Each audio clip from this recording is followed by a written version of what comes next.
Hello दोस्तों, the educational care में आपका स्वागत है। मैं हूं अभिषेक। हम लोग साइंस का प्रीवियस ईयर क्वेश्चन रिवीजन कर रहे थे, जिसमें आज चैप्टर नंबर 3 का पढ़ने वाले हैं। क्वेश्चन परिवहन। चालनी नलिकाएं पाई जाती है फ्लोएम में। आरबीसी की जीवन अवधि होती है 120 दिन। निम्नलिखित में कौन सा संवहन उत्तक है? फ्लोएम और जाइलम। रक्त क्या है? उत्तक। मानव हृदय घिरा हुआ है पेरिकार्डियम से। मनुष्य में श्वेत रक्त कोशिकाओं की जीवन अवधि कितनी होती है?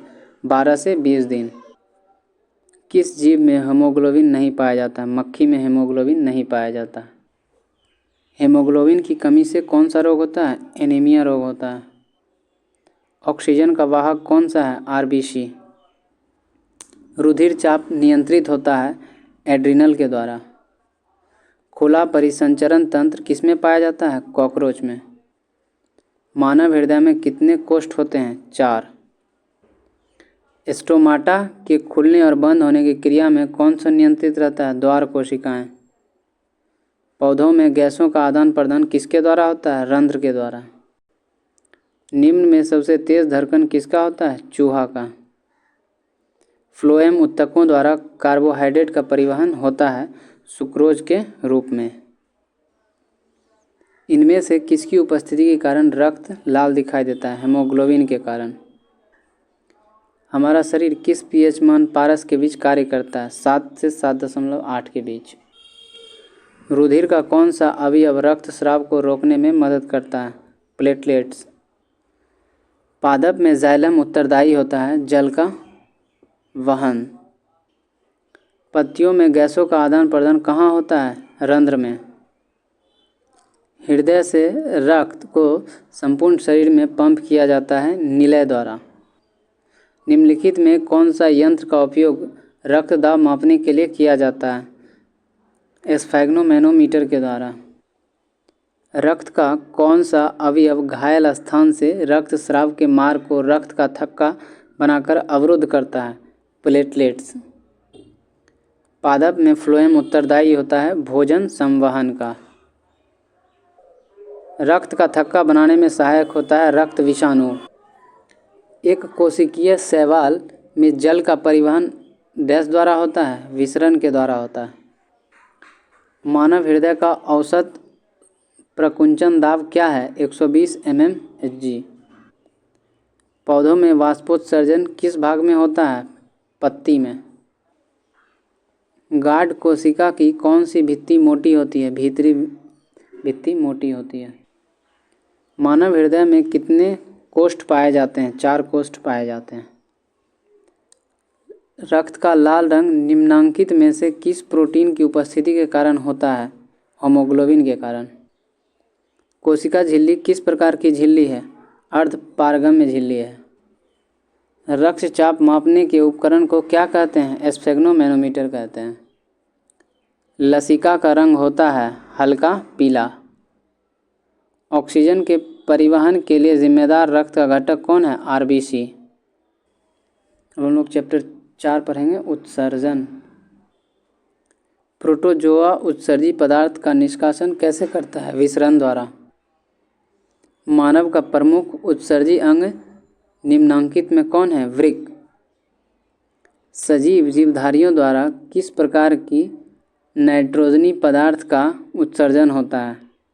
अमोनिया के द्वारा, यूरिक अम्ल और यूरिया सभी के द्वारा उत्सर्जन होता है। पदार्थ में उत्सर्जी पदार्थ है गोंद, टैनिन और रेजिन तीनों। मनुष्य में वृक्क निम्न में से किससे संबंधित है? उत्सर्जन से संबंधित है। निम्न में से कौन वृक्क की रचनात्मक एवं क्रियात्मक इकाई है? नेफ्रॉन। निम्न में कौन उत्सर्जी अंग है? वृक्क उत्सर्जी अंग है। मानव में डायलिसिस थैली है नेफ्रॉन। मनुष्य में वृक्क एक तंत्र का भाग है जो संबंधित है उत्सर्जन से। कृत्रिम वृक्क किन अपशिष्ट उत्पादों के रुधिर में अपोहन द्वारा पृथक किया जाता है? नाइट्रोजन के द्वारा। मानव गुर्दे का आकार होता है सीम के बीज के आकार का होता है। निम्न में से कौन हेटेरोक्राइन ग्रंथि है? वृषण। मानव मूत्र में यूरिया का प्रतिशत मात्रा कितना है? 2%। मूत्र का पीला रंग किस वर्णक के कारण होता है? यूरोक्रोम वर्णक के कारण। पौधों में उत्सर्जी पदार्थ टैनिन, गोंद और रेजिन तीनों होता है। डायलिसिस मशीन द्वारा रक्त का शुद्धिकरण की प्रक्रिया कहलाती है हीमोडायलिसिस। गुर्दे में उत्पादित मूत्र अस्थायी रूप से संग्रहित होता है मूत्राशय में। नेक्स्ट चैप्टर है नियंत्रण एवं समन्वय। शरीर का संतुलन बनाए रखा जाता है सेरेबेलम के द्वारा। मानव शरीर की सबसे लंबी कोशिका है न्यूरॉन। मानव मस्तिष्क का औसत भार है 1.4 किलोग्राम। तंत्रिका तंत्र की रचनात्मक एवं क्रियात्मक इकाई को क्या कहते हैं? न्यूरॉन। निम्न में से कौन सा अंग संवेदीग्राही नहीं है? दिमाग जो है संवेदीग्राही नहीं है। मेरुरज्जु निकलता है मेडुला से। दो न्यूरॉनों के संपर्क बिंदु को क्या कहते हैं? सिनेप्स। पोन्स मेडुला और अनुमस्तिष्क पश्च मस्तिष्क का हिस्सा है। निम्नलिखित में कौन सी अनैच्छिक क्रिया नहीं है? पेशी कोशिका अनैच्छिक क्रिया नहीं है। मस्तिष्क का कौन सा भाग शरीर की स्थिति और संतुलन का अनुरक्षण करता है? अनुमस्तिष्क। दो तंत्रिका कोशिका के मध्य खाली स्थान को क्या कहते हैं? सिनेप्स। मस्तिष्क उत्तरदायी है सोचने के लिए, हृदय स्पंदन के लिए और शारीरिक संतुलन के लिए। तंत्रिका तंत्र की संरचनात्मक और कार्यात्मक इकाई को क्या कहते हैं? न्यूरॉन। फल पकाने वाले हार्मोन को क्या कहते हैं? एथिलीन। प्रकाश की ओर प्ररोह की गति प्रकाशानुवर्तन है। निम्नलिखित में कौन गुरुत्वानुवर्तन का उदाहरण कौन सा है? जर की बुद्धि। निम्नांकित में कौन पादप हार्मोन नहीं है? ऑक्सीटोसिन। निम्नलिखित में कौन पादप हार्मोन नहीं है? ऑक्सीटोसिन। विजांड की ओर पराग नलिका की वृद्धि का कारक कौन है? कैपोट्रोपिज्म। इनमें कौन पादप हार्मोन है? साइटोकाइनिन। पादपों में पाया जाने वाला वृद्धि हार्मोन निम्न में से कौन सा है? जिबरेलिन। जर का अधोगामी वृद्धि है गुरुत्वानुवर्तन। पादप हार्मोन साइटोकिनिन सहायक है प्ररोह के अग्रभाग की लंबाई में वृद्धि के लिए, तने की वृद्धि के लिए, पादप का प्रकाश की ओर मुड़ने के लिए।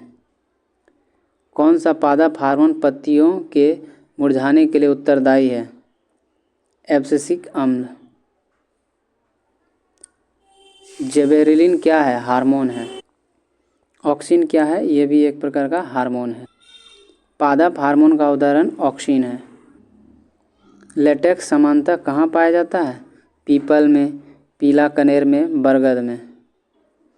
किशोरावस्था में होने वाले शारीरिक परिवर्तन का क्या कारण है? टेस्टोस्टेरोन और एस्ट्रोजेन के कारण परिवर्तन होता है। रक्त में शर्करा का स्तर नियंत्रित होता है इंसुलिन के कारण। एंड्रोजन है नर हार्मोन। टेस्टोस्टेरोन स्रावित होता है वृषण में। मानव के शरीर की सबसे बड़ी ग्रंथि क्या है? यकृत, लीवर। निम्न में कौन प्यूटिटरी ग्रंथि से निकलने वाला हार्मोन है? वृद्धि हार्मोन। किसे रासायनिक दूत कहा जाता है? हार्मोन्स को रासायनिक दूत कहा जाता है। कौन अंतःस्रावी और बाह्य ग्रंथि एक जैसा कार्य नहीं करती है? पीयूष ग्रंथि। थायराइड ग्रंथि में कौन सा हार्मोन निकलता है? थायरोक्सिन। इनमें से कौन अंतःस्रावी ग्रंथि नहीं है? यकृत अंतःस्रावी ग्रंथि नहीं है। अवटु ग्रंथि का थायरोक्सिन हार्मोन बनाने के लिए क्या आवश्यक है? इनमें से कोई सा भी आवश्यक नहीं है। इंसुलिन की कमी से होता है मधुमेह रोग। निम्नलिखित में किसे बर्थ हार्मोन कहा जाता है? ऑक्सीटोसिन को बर्थ हार्मोन के नाम से जाना जाता है। कॉपर्स ट्यूलियम को स्रावित हार्मोन प्रोजेस्टेरोन को कहते हैं। किशोरावस्था में होने वाले शारीरिक परिवर्तन का क्या कारण है? टेस्टोस्टेरोन और एस्ट्रोजेन। निम्नलिखित में कौन पुरुष हार्मोन है? टेस्टोस्टेरोन। थायरॉक्सिन हार्मोन के संश्लेषण में किसका होना आवश्यक है? आयोडीन का। घेंघा रोग पनपता है आयोडीन की कमी से। किससे बचने के लिए आयोडीन युक्त नमक का प्रयोग की सलाह दी जाती है? घेंघा नमक रोग से बचने के लिए। मनुष्य में कपाल तंत्रिकाओं की संख्या होती है 12 जोड़ी। मनुष्य का कौन सा भाग में गंध पहचानने का केंद्र होता है? अग्र मस्तिष्क। नेक्स्ट चैप्टर है हम लोग का जनन, रिप्रोडक्शन। परागकण निम्न में से किसके अंदर बनते हैं? परागकोश के अंदर। निम्नलिखित में किसमें द्विखंडन नहीं होता है? ईस्ट में। एक लिंगी पादप का उदाहरण होता है पपीता। फूल में नर प्रजनन अंग पुंकेसर को कहते हैं। द्विखंडन होता है पैरामीशियम में, अमीबा में, लिस्मेनिया में। अमीबा में अलैंगिक जनन किस विधि द्वारा होता है? विखंडन के द्वारा। फूल का कौन सा भाग फल में बदलता है? अंडाशय। पौधे में जनन अंग कहाँ पाए जाते हैं? पुष्प में। निम्नांकित में से कौन सा पुनरुद्र भवन का उदाहरण है? हाइड्रा। निम्न में कौन एक लिंगी पुष्प है? पपीता पुष्प। पुरुष का नर भाग पुमंग है। पुष्प का कौन सा भाग परागकण बनाता है? पुंकेसर। हाइड्रा में प्रजनन की विधि निम्नलिखित में से कौन है? मुकुलन। अलैंगिक जनन मुकुलन द्वारा होता है ईस्ट में। परागकोश में होता है परागकण। पुष्पी पौधों में लैंगिक जनन होता है फूलों के द्वारा। मुकुलन द्वारा प्रजनन किसमें होता है? ईस्ट में। बीज विकसित होता है बीजांड से। पूर्ण विकसित अंडाशय कहलाता है फल। नर युग्मक में गुणसूत्र की संख्या होती है 23 जोड़ी। अंडाणु निषेचन होता है फैलोपियन नलिका में। निम्न में कौन मादा जनन तंत्र का भाग नहीं है? शुक्रवाहिका। एंड्रोजन क्या है? नर लिंग हार्मोन है। निम्नलिखित में कौन उभयलिंगी है? केचुआ। शुक्राणु का निर्माण होता है वृषण में। निम्नलिखित में नर युग्मक कौन सा? शुक्राणु। मानव में नर जनन ग्रंथि कहलाता है वृषण। भ्रूण का विकास होता है गर्भाशय में। निम्न में कौन सा जीवाणु जनित रोग नहीं है? मस्सा जो है जीवाणु जनित रोग नहीं है। यौन परिपक्वता की अवधि को क्या कहते हैं? यौवनारंभ।